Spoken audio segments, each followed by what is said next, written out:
Hello again, friends out there in BTS land. We've got one more game coming up, and it's a relegation match. The Retry versus Ahead. LD, this is a battle of last place here. We've got the Retry. They're in dead last, 1-11, and Ahead. They're tied for 14/15, 2-12. So this is, it sounds silly, but this is actually kind of important because Starladder does have teams that fluctuate up and down, and usually it's the bottom two in the group stage that gets knocked down into the is it the amateur series? Or there's amateur, which is any teams. There's pro, which is not actually the pro teams. Okay, and then there's star series, which is what you actually watch. Code S. Yeah. Your Code S. Yeah. Yeah. Pro is like Code A, basically. Okay, I got you. So this is actually a little bit important. Those bottom two teams, we'll see. Can the Retry do it? Can they grind their way out of the trenches? They need a win over Ahead right here. They've had some games where they looked like they were going to win, and then just things fell apart in the mid-game. So, I mean, Ahead a team that if they can beat anyone, it probably is Ahead. Yeah. I give them a decent shot. I'd say it's pretty 50-50 to me. Yeah, I would say so as well. I would not bet any rares on this game. Yeah, this is anyone's game no for rares, the taking. No keys. Yeah. Nothing. I'm actually going to check. What does Dota 2 say? Yeah, we'll hop into the draft. Hopefully there's a bet up for this one. Sometimes they've got a lot of games. 62% favoring the Retry. I think that's just the PGG effect. The name brand. PGG. He's a baller. He's one of those players that when I first started casting Starladder, I didn't quite get the whole PGG thing, and I feel like now I effectively get it. I've had a few seasons. I've had my dose of PGG, and this guy's just a badass. I like his attitude. There's just so many epic moments of like Valat cast him in the past, and I remember I cast him at TI2 during the prelims, and there was this one black hole, and he had some amazing black holes actually at the TI2 prelims, but there was one team fight. It's actually one of the shitty digest videos. Oh yeah. Have you seen those? I've seen some of them. I don't think I've seen the one that you're referencing. There's one where there's like it starts playing like the clown music because he just waits way too long to black hole, then it immediately gets canceled when he throws it, and you've got me just start cracking up laughing, I think, and Valat's just I don't know, mocking him and making silly noises and stuff. So poor PGG. PGG is like a commentator's dream. He's like just a very unusual player and makes things very interesting. If there's one trait about him that's worth noting is his persistence. Every season they come back a little bit stronger, a little bit better, a little bit more knowledge, and yeah. He keeps on trying, and there's something to be said for that. He definitely does keep us guessing a little bit. I mean, honestly, he's a person who just enjoys playing Dota. He knows with this team, and he's probably known even before the season started. They're not going to Starladder Land Finals. They're not going to qualify, but he enjoys the game. He enjoys playing, and he has fun doing it. So we need more people like that in the scene.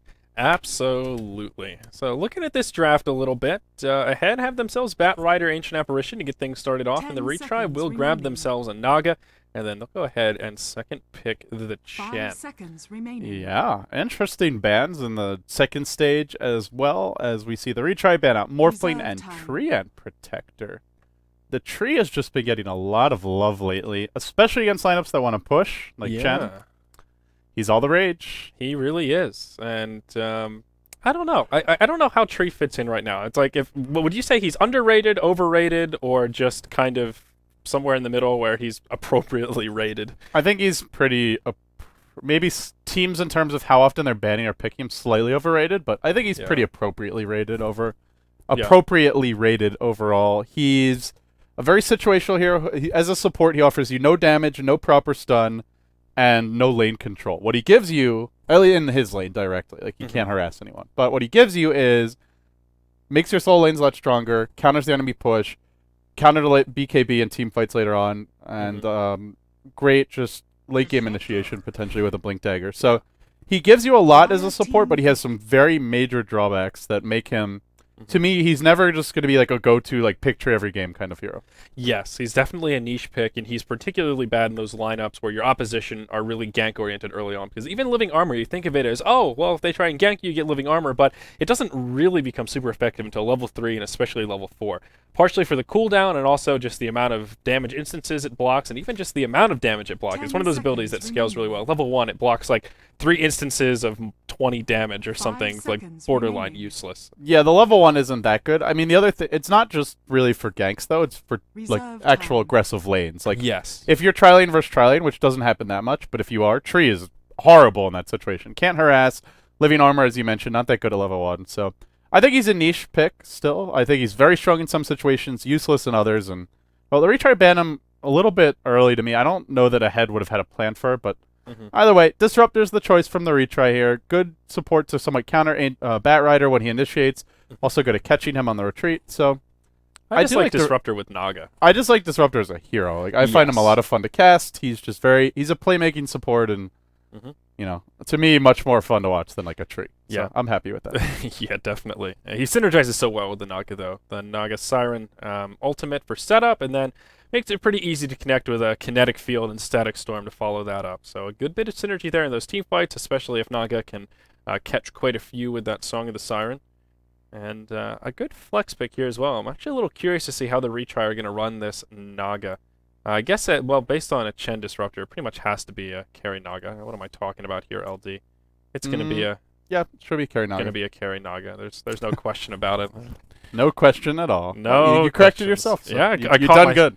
Dead in the trash. Just like, wait a tick, this doesn't make any sense. What am I saying? Oh, and there you go. There's that Shadow Shaman Ancient Apparition combo. The, once the again. chat is saying, just pick the Enigma already. I think they'll be a bit disappointed here.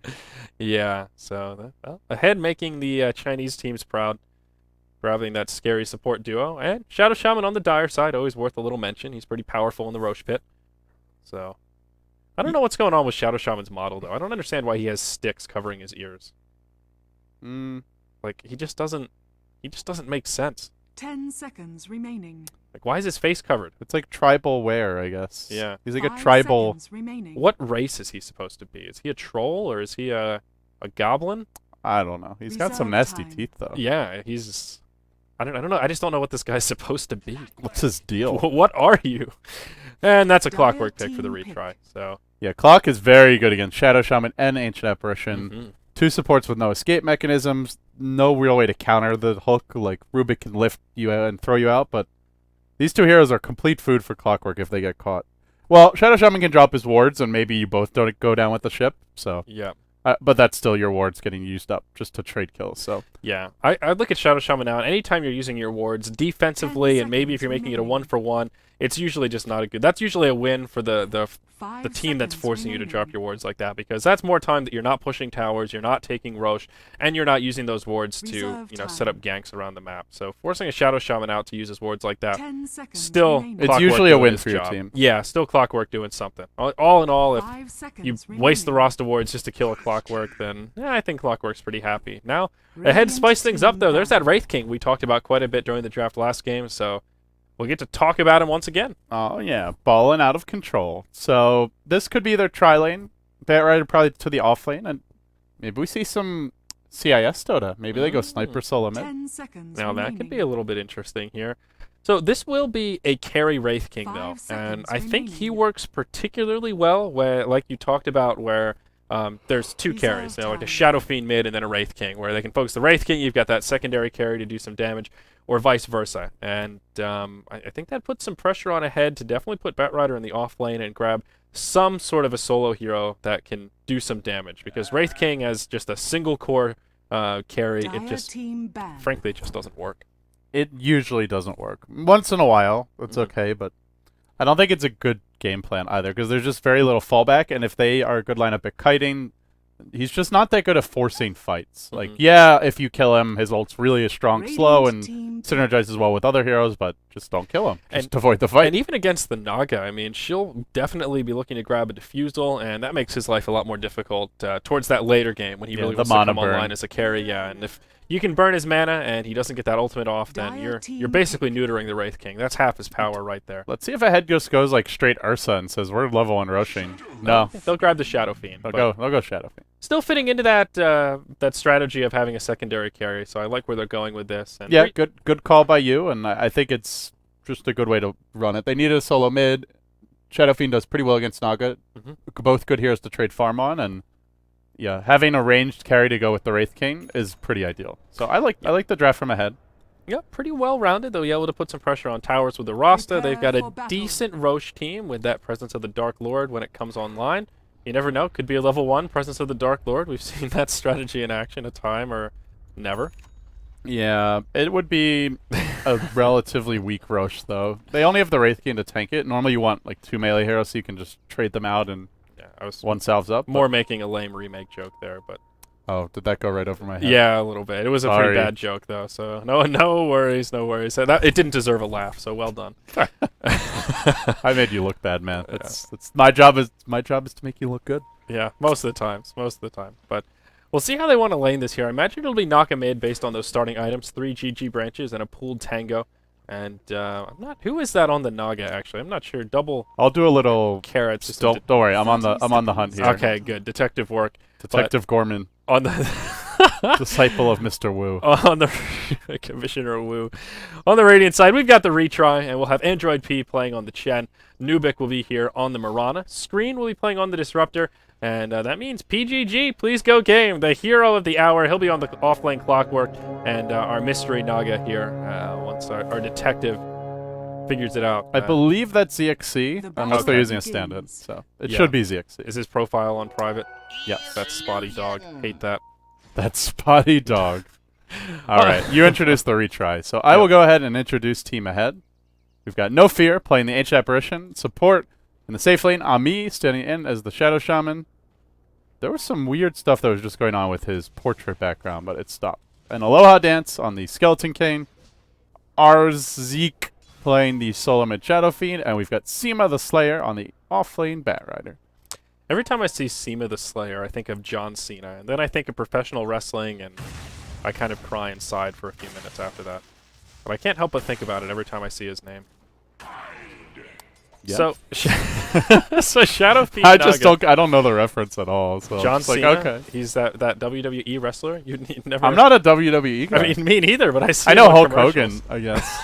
That's I know like the- Hulk Hogan. Yeah, That's he's the one pro wrestler I know. he's dude. pretty iconic. Dude, come on, cut me some slack here.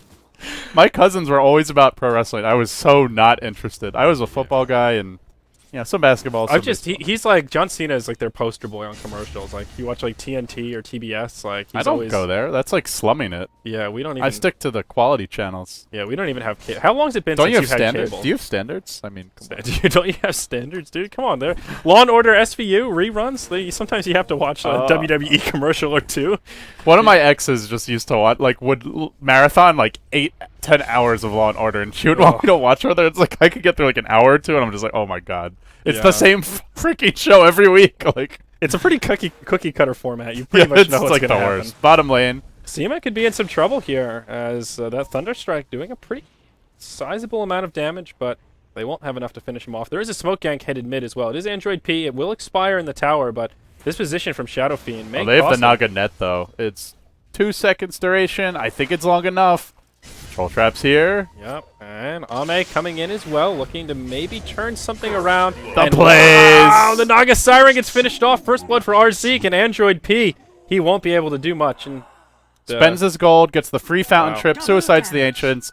Arzik, man of the hour. yeah, big plays. Nice support from the Rasta as well. Ame rotating it. Just the ideal time there for that little bit of extra damage. Without that other shock, I don't think they would have been able to do that. Yeah, checks the rune and happens to secure first blood for his team. That was just kind of an awkward gank because, like you were pointing out, the Chen smoke got revealed super early. So Yeah, it got they revealed saw that he the was, like, gank right coming here. from here, and the fight went all the way over there. So that's a lot of time to react, to plan, and to get in position. Yeah, now this is, we'll hold that thought, is Seema the Slayer could be in a little bit of trouble here. Nope, he'll just Firefly to the low ground. Is there a glimpse online? There is, but not enough mana for the Disruptor. So, could have been a close call for the Batrider.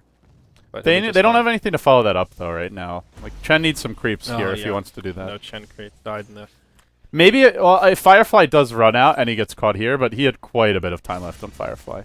Now, this is an interesting build from Naga. Usually you see no points in Ensnare. Maybe that value point, but Mirror Image is the key to this Naga Radiance build. And this makes me wonder, are we going to see a different style from ZXC here, or is he just... Yeah, this is a very odd skill build, actually.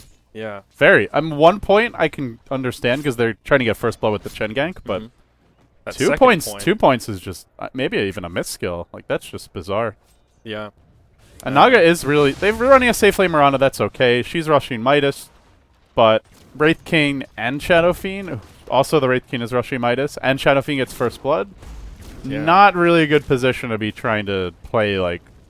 Well, I guess maybe they'd have trouble trading as well. I don't know. That's just a very odd build, though. You could 1 point net gives you similar utility to leveling it up. So Yeah. I find it very curious.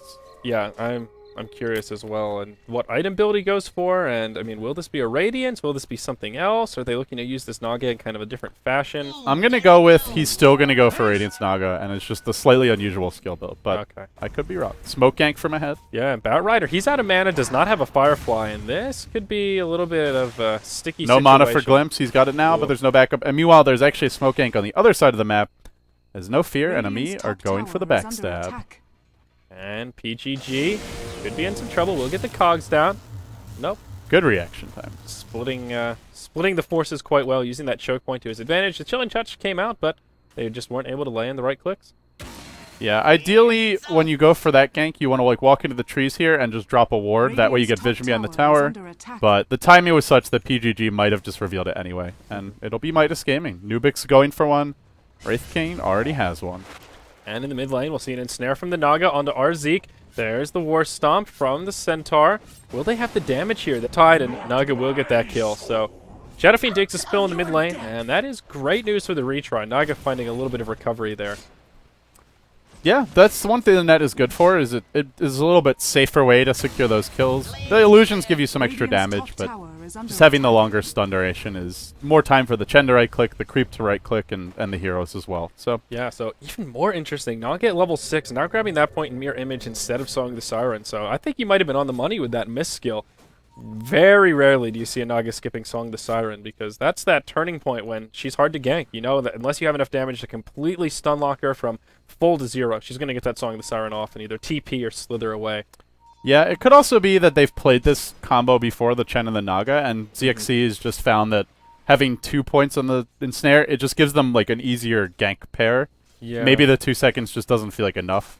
I could see that, but oh, glimpse back in. And Riptide and Snare, they just won't have the follow-up. No Fear rotates in. He's got a Chilling Touch, and that will be enough to scare them back for now. Chen also rotating in.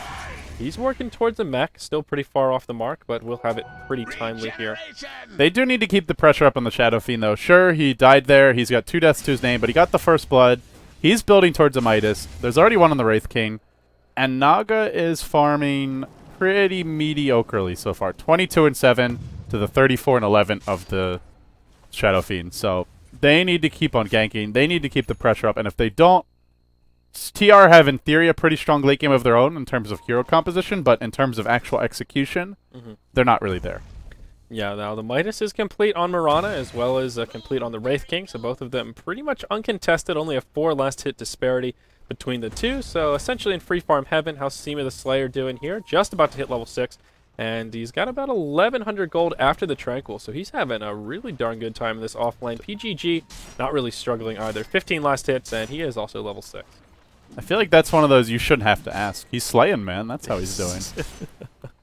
Yeah, it looks like this is the standard Naga Radiance build, though. You get your Quelling Blade, your Aquila, your Boots bottle, and then you just rush the Radiant. So I still find it a little ridiculous that at this point in the game, 7.5 minutes, level 7, Naga's got 12 armor. I mean, obviously she has the Ring of Aquila that helps, but she's tanky as all hell. I'm not sure that Naga really needs that much base armor, LD. well, I'm sick of the hero. I think a lot of people are. So Wouldn't mind I'm all seeing for a little- Ice Frog giving her the Morphling treatment, making her level 3 ultimate have a much longer cooldown, maybe a longer cooldown at all levels, and yeah, nerf the base armor, maybe nerf the damage on Riptide. Just give her the axe, because she is... And she's rather potent. I mean, she does make for epic base race games at times. We've seen that from Arteezy. We had the great Liquid vs. EG series. Ah, yes, the Great Liquid versus EG. What? And, no, That was a good series. It was an epic series. But it was like what people were forgetting was just what a snooze fest it was for like the 40 minutes in the middle. I mean, I still enjoyed casting it. There were interesting strategic elements to discuss. I definitely took a little power snoozer for a good 15, Powers. 20 minutes in the middle of that game. I wake just up, laid you're there- like, oh, they're still farming. Yeah, I was listening to the audio. I took some notes in my little notebook there. Had some good follow-up post-analysis questions, but it really was a 20-minute window where nothing notable happened. Just farming and more farming and, well, And more farming. some potential ganks, but nah, actually just farming. Teasing us a little bit. I'm just a Naga hater, though. I'll admit it freely. I'm biased. I don't like the hero. Radiant's top Okay. tower I is mean- I'm not gonna pretend like what I'm saying is best for Dota. It's just what's best for me. What's best for me is not seeing any more Naga. Yeah, That's what I personally want. she's definitely she's good. There's no doubt about it. I think she's probably a little too powerful right now. So I guess getting back to the game, the double Midas is now out. The Shadow Fiend has one. The supports are getting decent levels. Level 4 on the Shadow Shaman, level 5 on the Ancient Apparition. This team does need level 6 on both heroes, and that's the point along with the Blink Dagger where they could maybe look to like find a pick-off with the lasso and then take a tower, or even try and sneak Roche with the ward. So actually, Naga's still skipping her ultimate. She's now level 8, still does not have a point in it. This I do find very bizarre. This is bizarre, and it's, I think, unnecessarily risky. Well, yeah, I mean, the thing is, I guess Batrider's unlikely to gank you before he gets Blink Dagger. Shadow Shaman could smoke gank you mid, but isn't that scary? He's got pretty low move speed is the main issue. And your Skeleton King is just pretty useless. What is he going to do? Walk mid and try and stun you? So maybe what he's thinking is, I don't really need the Psalm because there's just no good way for them to gank me anyway. But like you said, it's very risky. Like, why not just take the value risk? for it? Yeah, I mean, is that second point? It's basically by this skill build, he's stating that that second point in Mirror Image is a better value than that first point in Song of the Siren at level 8, and I just don't think that's true. I don't want to flame ZXC, but I do find it a little unusual. But hey, so far he hasn't died, aside from the first blood, but he wouldn't have had Solomon anyway. So. Well, and it's also one of those things, the other team is not going to expect. Top lane, there was an initiation, PGG hooks in, does find the Shadow Shaman, and now they're chasing for 2. Tower will still fall to the Wraith King. They don't secure the deny. His ultimate's been popped, and Nubek, unfortunately, completely out of mana. There's the Wraithfire blast, and Hand of God comes out. Clockwork survives. Connects with the rockets. Oh, is he going to go down? Yeah, he very well may. He'll turn for PGG, but I think it's going to cost this this Skeleton King his life. Meanwhile, mid lane, they do have a lasso up. Is there a point in Song yet? Still not. Will they find the Naga? Seema the Slayer, looking to slay. Getting a frag. Will he live up to his name? Nope, I don't think he's going to find There's nothing on this Chen, though. No boots. He's just too far away. Yep. So there's that Force Staff on Wraith King straight after the Hand of Midas, and I like this. It either has to be a Blink or a Force Staff. He needs some kind of positioning tool to get into the fights, get those right clicks off, and, well, Force Staff will achieve that goal. TR did do a lot of damage to this mid tower, the tier 2 in the mid lane, rather. So all in all, Force Staff's also good at Wraith King because it gives him a little extra intelligence to work with and helps address his mana issues. So. Yes, absolutely right. You need that that 140 base for reincarnation. Bottom lane. Yeah, screen. He's in big trouble. He'll get lassoed, and they just converge all over that disruptor. See you later. Converging all over him. There you go. Up top, Mirana pressuring this tier 1. I don't know that she'll be able to finish it off, but there's no glyph available. Siege Engine still alive. Nubik with the smart play will just tank the tower to get that little bit of extra siege damage, and this will be a dead tower. Top tower is under attack. So it's going to be 2-1 in total tower count, going the way of TR, and obviously still up by a hero kill here. Still a rather even game, though, certainly an experience. And now ahead, they'll pressure this bottom tier 1. Still no Mass Serpent wards out for the Rasta, but there will be a TP coming into the trees. Actually, double TPs coming in. Mirana does have an arrow, throws it. Oh, it will connect with the Aloha Dance. He doesn't have his ultimate. They can actually get this kill. Yeah, there's a glimpse back into the kinetic field. He'll throw Sun onto the Mirana, but this should be a kill. No, Force Staff out. There's the hook shot from long range. Connects with the Shadow Shaman. He's got another rocket as well. Can he get this come Aloha Dance? Oh, dodges the arrow, dodges the rocket, and the kinetic field gets dropped. It's not enough. Mirana should have had the double Starfall proc. She got scared and ran away from him, but if she had just ran right next to him, that would have been a double Starfall proc and should have been a kill. So they still lose the Shadow Shaman, and they might lose the tower anyway, but... Not sure if it was intentional from the Shadow Shaman to intercept that hook shot, but it did work well. If that had connected onto the Wraith King instead, I'm pretty sure Clockwork would have been able to catch him, put him in the cogs, and they would have killed the Rasta anyway. So, was good positioning, though, in that situation. Could have been more lucky than good, as they didn't really have eyes on where the Clockwork was. Yeah, they do defend the tower for now. Yeah. Level 6 up on Ancient Apparition. They have Shadow Shaman ward soon. Wraith King ult is on cooldown for a minute and a half because that thing has a 260-second cooldown. Yeah, is that the longest cooldown in Dota? But Enigma Black Hole is 180 seconds. Yeah, that's pretty long. I mean, Refresher is longer, but in terms of abilities, I can't think of it. I mean, RP is long, but that's only like is it 180, 160 at level 1, something like that? 150 maybe.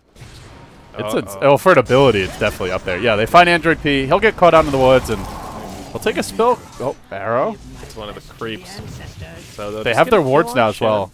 They could maybe Roche off of this with the wards if Shadow Fiend makes his way towards the pit, but they are a bit low and yeah, they'll play it safe. Could be a little questionable.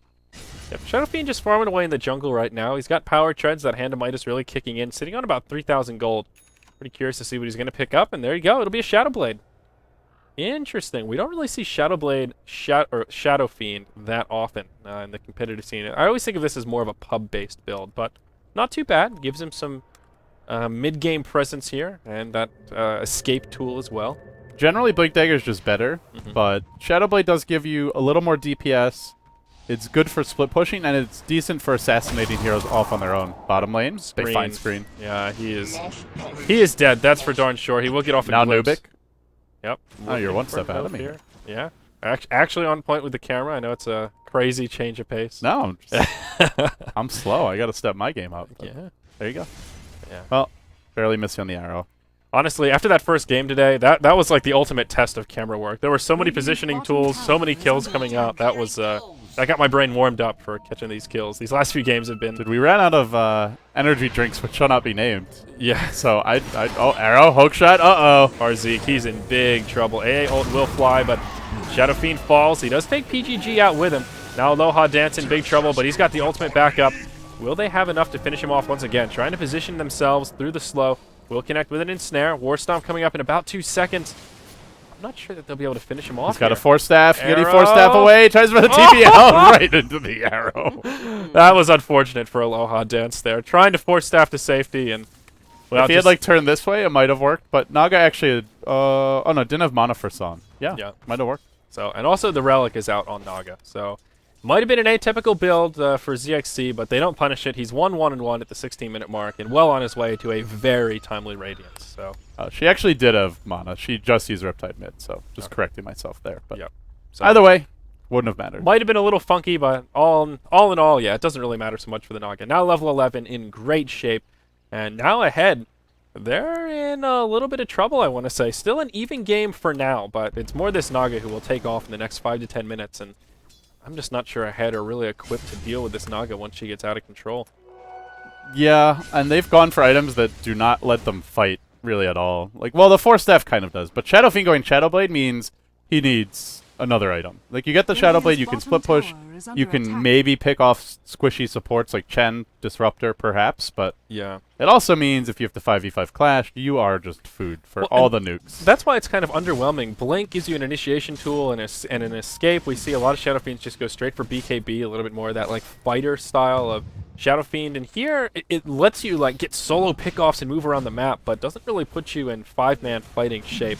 Though with that said, Ahead will move into the Roche pit. We'll use that Rasta Dire advantage. Wards come down, and this will be an uncontested Roche here at the 17th. The one issue with Blink, though, is there is going to be Radiant Spur in this game, and it's just about to come out. So Blink is probably not a very good choice, but I think while their main option was BKB, that's kind of your safer build and more standard style, but RZ, he hasn't had the best game in terms of actual like hero killing and just pressure on the map, but he has farmed well. Let's see what they can do. This is a good window for them. Aegis online.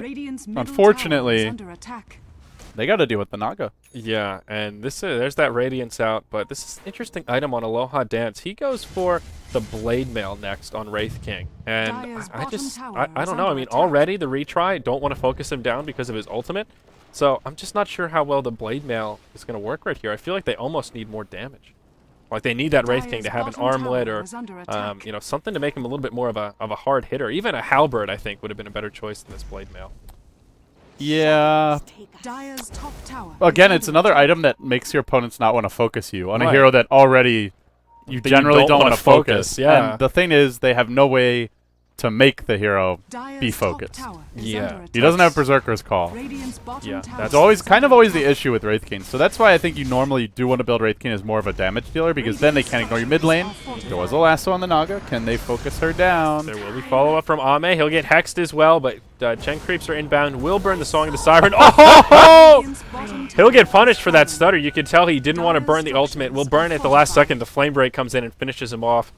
Wow, that was unfortunate for the Naga. The tower will get denied as well. Ouch. Meanwhile, down bottom, Nubik, he'll get initiated upon. Force Staff forward, Wraithfire Blast. Shadow Fiend laying in the right clicks. Nubik will fall to that one last right click from the Shadow Fiend. Wow, I thought he was going to survive there, but Yeah, the Chilling Touch, I think he used Chilling Touch just in time, got one bonus damage auto attack off and the raise. I don't know if they would have gotten the kill without the Chilling Touch, but yeah, he did use one there, so very close pretty call. nicely done. But yeah, Naga also had Mirror Image, maybe could have Mirror Image dodged the flame break, but it was one of those like panic moments where you just didn't think to do it. But Yeah. Still a pretty clutch flame break, and that'll give ahead at least a little bit of momentum in this game. They'll pull ahead in gold lead now by about 2,500 and about a 5,000 experience lead as well as they took down that tier 1 tower in the bottom lane. They're actually in okay shape right here. Again, every time Naga gets a Radiance, it's scary right when she picks it up, but what's really scary is Naga 5, 10, 15 minutes from now once that Radiance has really kicked in. She did pick up a gem, or well, Android P picked up a gem, but Naga will be the one carrying it for now. Arrow in the mid lane will be off the mark, and TR will be forced to sacrifice. They're coming mid though. Clockwork's Tier 1. here. Chen creeps are here. Are they going to look to fight into the Aegis? Uh-oh. Nope, they're going to back. Yep, Naga just scouting out with the illusions, and one of the nice things about letting Naga carry the gem is then those illusions will detect invisibility. So that makes Shadow Fiend's use of the Shadow Blade just a bit more difficult. They're going to push bottom now. Question is, can TR defend this directly? I don't think so. They could send some Naga illusions to cut the wave. They'll send one straight down mid, one down bottom, and one top. I would like to see ideally like 2 illusions to try and worm their way through and just grab the wave around here, but they're not going to do that, which means they're probably going to lose their tower. Yeah, this is just not an easy defend right now. Ahead know that they're kind of tilted. They know they want to try and force fights during the Aegis, and the one thing they can do is Song into Static Storm Kinetic Field. Looks like that's what they're going to go for, but well, Shadow Fiend, no BKB. Could be in trouble. And there's the Static Storm coming out. Song of the Siren will expire. Will they have the follow-up damage, though? RZ taking pretty heavy damage. And will they at least proc the Aegis here? Android P taking heavy damage, burns the mech, doesn't have the Hand of God available. Aegis goes down, but they pay for it with their Chen. Aloha Dance may get picked off. He does fall, of course, has the ultimate available. So 2 kills going the way of the retry, but all 5 still alive for a head. Kinetic Field to try and split up the fight. Few Rasta Wards still alive. They will finish off the tower, and now Seam of the Slayer comes. Flame Break to break it up a little bit. Screen, one more auto attack. That last Shadow Raise off the mark. PGG from the backside, hook shot on 3, but he's just going to go down to the mass AoE damage. Now the Naga on the run as well. Nubik standing strong. They've lost 3. They've gotten nothing except an Aegis. I wasn't really keen on how the Wraith King played that, though. You have your ultimate, just run in and let them like try and kill you. Slow everyone, then Shadow Fiend Requiems, double, triple raises, wipes them. Still, though, they come out in great shape. They've got their BKB now. And Maelstrom out on the Wraith King, which gives him some attack speed, something he definitely needs. So, you can go Mjolnir here and just, again, another item that makes them not want to focus him. Still not sure how much they have to, but yeah, ahead are in good shape. That was definitely a good use of the Aegis overall. Now they're up 8k gold, 10k experience, and this Naga just very slow to come online, it feels. Yeah. Well, and Ahead have done a good job. As soon as that Radiance came out, they've put the pressure on. They brought the fight to the retry. They got Roche, so they're just not giving this Naga the room to farm that she needs. And now, I mean, this Shadow Fiend about 5,000 gold ahead of her on net worth. So there's, I'm a little bit fearful for TR right now. As long as Ahead keep up the pressure and don't give this Naga a lot of room, I think they have a good chance at sealing the deal here in this game. I think they can also take it late. They have probably, arguably the best late game initiation in the Bat Rider. They have multiple cores in the Shadow Fiend and the Wraith King who synergize well together. Shadow Fiend can skip lifesteal and just go for pure damage items, and he still has the Wraith King lifesteal R to work with. Yeah. And he's a pretty good AoE carry, so until Naga gets truly 6-slotted, he'll be able to deal with the illusions fairly easily. And the last thing is, they have really good late game supports, Ancient Apparition and Shadow Shaman, so I actually think Ahead will do fine late game. Maybe not, it's still not easy against the Naga, I wouldn't say. After that EG Liquid series, I can never say like the team that has Naga doesn't have better late game. If you just use like the rat potential of the hero to maximum effect, but yeah, she's kind of the ultimate. In terms of fighting, I think Ahead definitely can fight the Naga. Yeah, I mean, look how much damage she just did to the Ancient Apparition here with illusions. Oh, Rocket! Alone. Rocket will be off the mark. No fear, does juke it. Smart play, but still, Naga showing how much damage she can put out. Now, one thing that will harbor Ahead's late game a little bit is this AA going for mech. And, of course, Ancient Apparition, a hero that you really want to get Ag Scepter if at all possible. And he could be kind of close to it, at least partway there. And that really helps your late game a lot when you have an AA, especially against the Naga as they're trying to push. Can slow things down quite a bit. And I think Shadow Shaman, not traditionally a great mech carrier, but I think he's better for it than the Ancient Apparition. And anytime an AA just isn't going for Agg's Scepter, I think I'm just a little bit disappointed. That Agg's upgrade is just too good to pass up if you have the farm for it. Yeah, Ahead don't... I could almost see them just not getting a mech this game, honestly. There is Radiance Burn, there's a lot of AoE damage, so I guess it's understandable, but... you can also just look to go BKB on Shadow Shaman, Ag Scepter on the Ancient Apparition, and just tank up. You've already got a BKB on Shadow Fiend. Wraith King's pretty tanky. On bottom lane, they're going in for the Shadow Fiend. Speaking of Shadow Fiend, he could be in some trouble. Do they have detection, though? The gem was on the Naga. Hook shot off the mark. Did they really just... They have a gem on the Naga. Oh, yeah. Now Naga's inbound, but she'll be in an odd position, and he'll just walk away. Oh, boy. That was a disaster of a gank. Was she not in range for Song? I didn't actually see, but it looked like she was in range for Song earlier. There was probably a little window where she could have clipped him, but it was one of those where she went on the other side of the tree line, and just good footwork by RZeek, but just a bloody disaster of a gank. That was a lot of wasted effort for him just to walk away with a Shadow Blade. Didn't even have to pop the BKB there. Like, if they'd forced him to BKB TP out, okay, maybe that would have, like, still not been worth the time, but at least they burned that 10-second BKB charge. He just Shadow Bladed. I mean, that was just embarrassing for TR. That should not happen. Yeah. And ideally, the hero with the gem should be near the front. Barring that, you should carry Dust, or you should just cut off all paths of retreat. He didn't even have a TP scroll. Like, yeah, no. He had to run away. That, again, just very unexpected. But yeah, he actually did have a TP scroll. He just didn't have to use it. I don't think he had this at the time. He didn't? I'm pretty sure it got delivered after. Oh, all right. Yeah, he does have one now, though. Yeah, I checked it right after, but I may have missed it. Oh, well, maybe he did. Either way, they had plenty of ways to cancel. Not right after. There was enough of a window where I won't deny that the courier could have brought one over to him, but I wasn't paying keen attention. Either way, the real story here, Shadow Fiend survives, and he's working towards a Scotty, and actually not too far off the mark. So making Hani proud here with this Scotty Shadow Fiend. Yeah, just a good tank item. It's a good mid-game item. I think if you want to go ultra late game, you're better off just like Butterfly, Satanic, Daedalus, pure just right-click, man-fight kind of build. But Scotty's a good mid-game compromise that gives you a little bit of everything. Yes. So we'll see what they do with it. The next row should be coming soon. Yep, just about 30 seconds or so, actually a little bit less than that. So Ahead are camping out the pit. They are ready to hop in at a moment's notice. There was another big item pickup. Ah, yes, it's the mech here on the Ancient Apparition. And Shadow Shaman, I reckon he's pulling up for a Blink Dagger, and if so, he's pretty close, just a few hundred gold away. Blink is just going to be so hard to use if this Naga plays properly. Yeah. By the way, there's also a gem on the Naga, which, I mean, we talked about it earlier, but they can deward the entire map with this, pretty much. One Observer Ward the Naga won't be able to get to, but yeah, otherwise, Ahead are going to have a hard time keeping their map control up.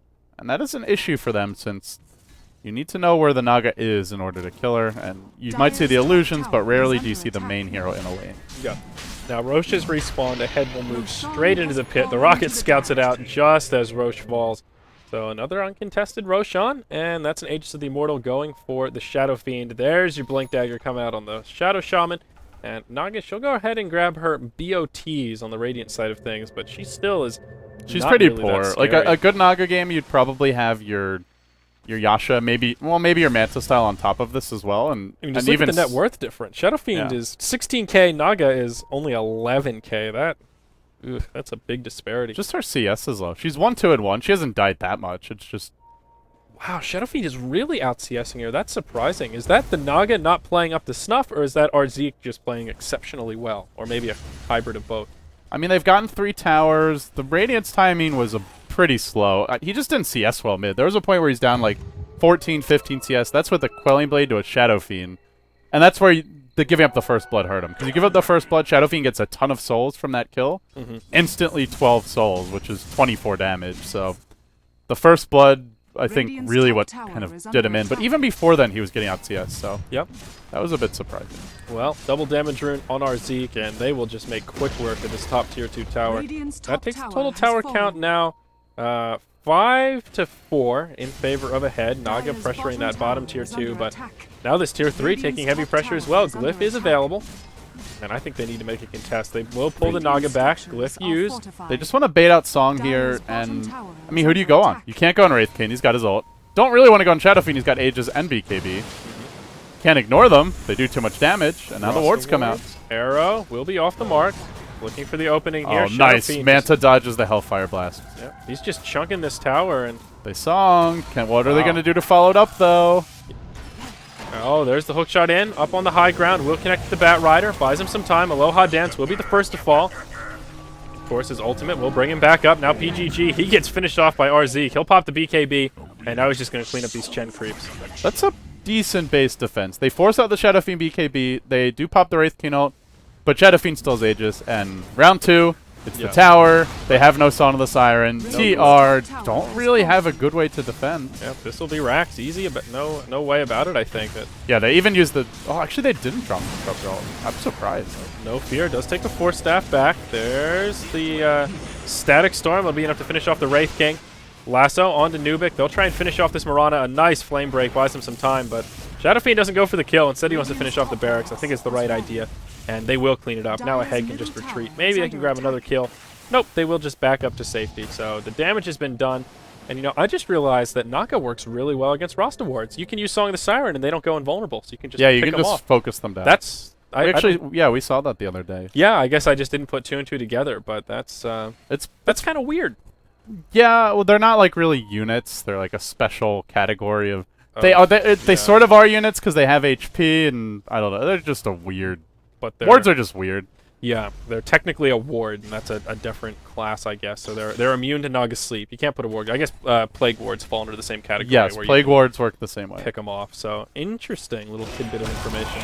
Dota is a complicated game. That's not even. That's just Dota being weird more than anything. Yeah, I just would have assumed it's like I thought BKB was kind of that only trump card where it's just you get isolated in Naga ult, but it's a good way to deal with the roster wards like that.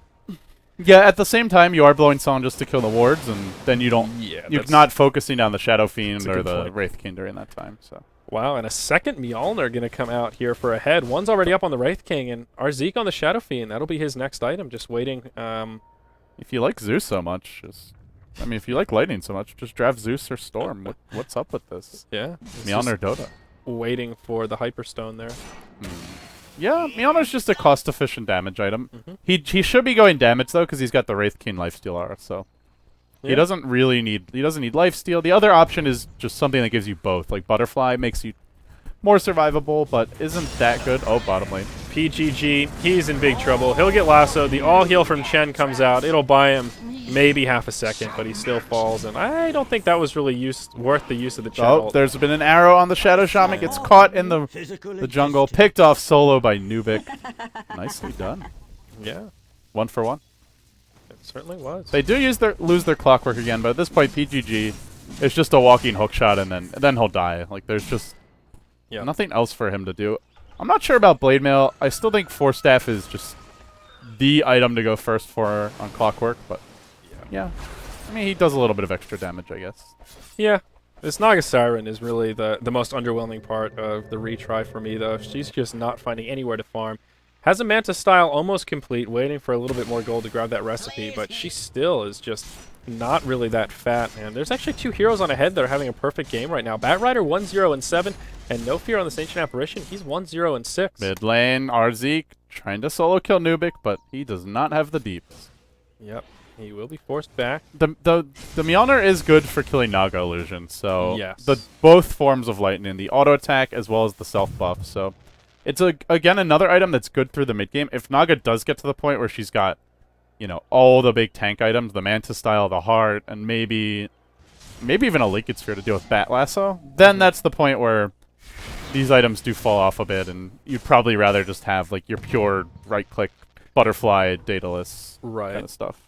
So I have to display my noobness again here, LD. How do Scotty and Mjolnir interact with one another on the same hero? Each auto attack will you apply the Scotty buff, and if it procs a lightning charge, then for that auto attack there's no Scotty. It casts like the lightning gets cast, and for that auto attack there's no Scotty. Okay, so basically they stack really well. Yeah, okay, that's kind of what I figured. It's sort of like I believe in Dota 1 they did not work it all together, but that's how they work in Dota 2. Right, so they Yeah, you just can't. One auto attack won't have both Lightning and Scotty, but most of them will have Scotty, so you still get the debuff up. And Yeah, and the slow lasts not a for big it deal. persists for a short time after you hit them. Yeah, So. it's a good. Was it a Long second enough and so a that half? it's like they'll always be slow. So it's actually a pretty good combo for. Oh wow, it's actually 3 seconds that it lasts on range heroes. I thought it was shorter than that. 5 seconds for melees. Yeah, I thought. Oh, I thought the difference was the amount, not the duration. Okay, that's cool. Yeah, we're all learning stuff today. So all right, awesome. Arzik just hitting fast, hitting hard, and he is darn tanky. Yeah, I think at this point ahead, sure they're quite ahead. Whoa, whoa! Watch out there, Tiger. Hey, I mean at least my puns are good enough that you catch them, or maybe that's praise to you that you're better at picking up on them. Either way, they're ahead, but at the same time, it's not that comfortable just because of the Naga factor. Yeah. At the same time, this Naga, as you mentioned, is farming very slowly for a Radiance Naga. Yeah. And honestly, TR probably want this to go like to the 70, 80 minute mark. I think the viewers don't. 80-minute mark. The viewers probably want their rares and keys sooner than that. Oh boy. You heard that word, that number, and you're just like, oh god. Well, I looked at the clock. I'm like, geez, we're only 35 minutes in, and there's already a lane of racks on 80 minutes. That would be quite the hold. This Shadow Fiend almost 6-slotted. He's got his Helm of the Dominator. He'll be working towards the Satanic. And I was wondering if he was going to go Lifesteal. It does stack with the Wraith King. He used that advanced tooltip, and it stacks additively. Everything so. here stacks except if he gets a Lightning proc, then it won't have the Scotty bonus. But the I've Scotty and the Dominator do stack together as well. So. It's very weird. In Dota 1, like the only thing that stacked was ranged Helm of the Dominator, ranged Lifesteal, and the Eye of Scotty. But in Dota 2, there's all kinds of stacking. Yeah, it seems more things stack than they don't. Glimpse on the Wraith King. Force Staff out of the kinetic field. Well played. And there could be another convergence here. Orange coming around the side. Song of the Siren. Only level 2, but does have it online. Mirana will pick off the Shadow Shaman off to the side, but oh wow, Naga just getting chunked by this RZ. Chunked is the word. She just got slapped down. Will burn the ultimate now, and maybe they can find some recovery damage. Aloha Dance pops his blade now. Very little damage comes his way. AA ultimate off the mark. Unfortunate they don't have Rost awards here, though. This would make this a little bit easier. This guy's just like a siege tank. He just keeps on walking down. It's like a Thor or something. Like, just keeps on walking down the lane, killing everything in sight. And TR, they've used up Song. How are they going to defend high ground? They're not split pushing. They've done nothing to draw the game out ahead. This is really scary. It's only a level 2 Song of the Siren, so that's a 2-minute cooldown versus a 1-minute cooldown. A huge disparity, and it would be coming up here in just a moment. But PGG, talk about getting chunked. He just gets destroyed. He does need a little more help for this. I don't know. He's not like. I guess maybe he does need Satanic. He is ticking down quite a bit to the nuke damage. Yeah. Even with the SK lifesteal aura and the Helm of the Dominator. Jeez. Needs all the lifesteal. A lot of lifesteal. Yeah, it is weird how the attack modifiers do stack in Dota, though. It's very misleading how it says they do not stack. Except when they do. Except they all stack, kind of. It's... Yeah, I mean, there are some things that don't. Like, Desolator does not play nice with other orbs in general, but... Yeah. Like, you can't have Desolator and lifesteal. Yeah. Well, not from Helm of the Dominator. Roshan falls once again to the Dire. Aegis of the Immortal now picked up by the Wraith King, and was that the Cheese Roche? Yes, it was, but Cheese still on the ground. It will be No Fear that picks it up. So yeah, the other one that really bothers me is more that Sanjin Yasha is still colored, like it's that orange color, like it's an attack modifier, but it's not. The MAME doesn't. It's not a big deal. It's not even an attack modifier. The thing was, it used to be an orb. Yeah. Well, they were called orbs in Warcraft 3. I guess Right. now they're called attack modifiers, but Yeah. it used to be an orb, but it was just such an underwhelming orb. Like, you could use that, or you could, like, reserve a slot for an Eye of Scotty, Yeah. Diffusal Blade. But why is it still orange? It should not be orange anymore. That's for the attack modifiers. Oh, Wait, Sanjin Yasha? It's Yeah. purple. it's purple for you? Oh, the name. Oh, The that's nameplate. supposed to mean it's an attack modifier? Yeah. All the attack, like Mjolnir. See, and Scotty, see how they're orange? That Well, means it's an Yasha's attack. not in. I guess there's a few outliers. Yeah, that one. That one got. Maybe I'm just scarred. That one caught me in a cast once, where I was like, "No, guys, it's an orb. Look, it's orange, like all the other orbs." They were like, "No, you idiot, read it. It's not an orb anymore." It's like, oh, I think that's God. more just like That's the artifacts category or something. Yeah.